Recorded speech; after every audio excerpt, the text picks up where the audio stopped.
بسم اللہ الرحمن الرحیم۔ السلام علیکم ورحمۃ اللہ وبرکاتہ۔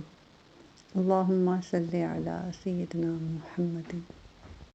ایمان افروز کے پیارے ساتھیوں، حافظ سخاوی فرماتے ہیں کہ ایک دفعہ ملک شام سے ایک شخص نے بارگاہ اقدس صلی اللہ علیہ وآلہ وسلم میں حاضر ہو کر عرض کی، کہا کہ یا رسول اللہ صلی اللہ علیہ وسلم، میرا والد چلنے پھرنے سے معذور ہے اور آپ صلی اللہ علیہ وآلہ وسلم کے دیدار کا بہت مشتاق ہے۔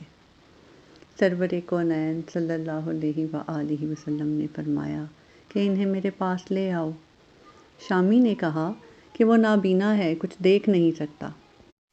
پیارے آقا صلی اللہ علیہ وآلہ وسلم نے فرمایا کہ تم اپنے والد سے کہو کہ متواتر 7 دن اس درود کی کثرت کرے۔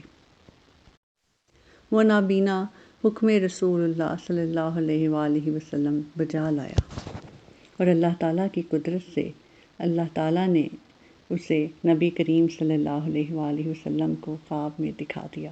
ایمان افروز کے پیارے ساتھیوں، وہ درود کون سا ہے؟ وہ آپ اور ہم سب لوگ پڑھتے ہیں، سب جانتے ہیں۔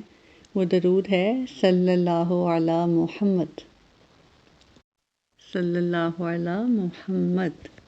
یہ وہی درود ہے جس کا حکم آپ صلی اللہ علیہ وآلہ وسلم نے فرمایا اور اس بندے نے 7 دن پڑھا اور اسے اللہ تعالیٰ نے دیدار مصطفیٰ صلی اللہ علیہ وآلہ وسلم کروا دیا۔ اب سوچنے کی بات یہ ہے کہ آیا یہ حکم صرف ان کے لیے تھا یا اس میں ہمارے لیے کوئی پیغام چھپا ہے؟ کیا خیال ہے کہ اگر آپ کے اور ہمارے جیسے لوگ جو نہیں جا سکتے بار بار دیدار روضہ رسول نہیں کر سکتے، ان کے لیے کیا اس میں پیغام نہیں چھپا کہ وہ درود پاک پڑھیں اور 7 دن لگاتار پڑھیں؟ اللہ تعالیٰ سے دعا ہے کہ اللہ تعالیٰ ہم سب کو چلتے پھرتے اٹھتے بیٹھتے درود پاک کی کثرت نصیب فرمائے اور بار بار نبی پاک حضرت محمد مصطفیٰ صلی اللہ علیہ وآلہ وسلم کی زیارت نصیب فرمائے، آمین۔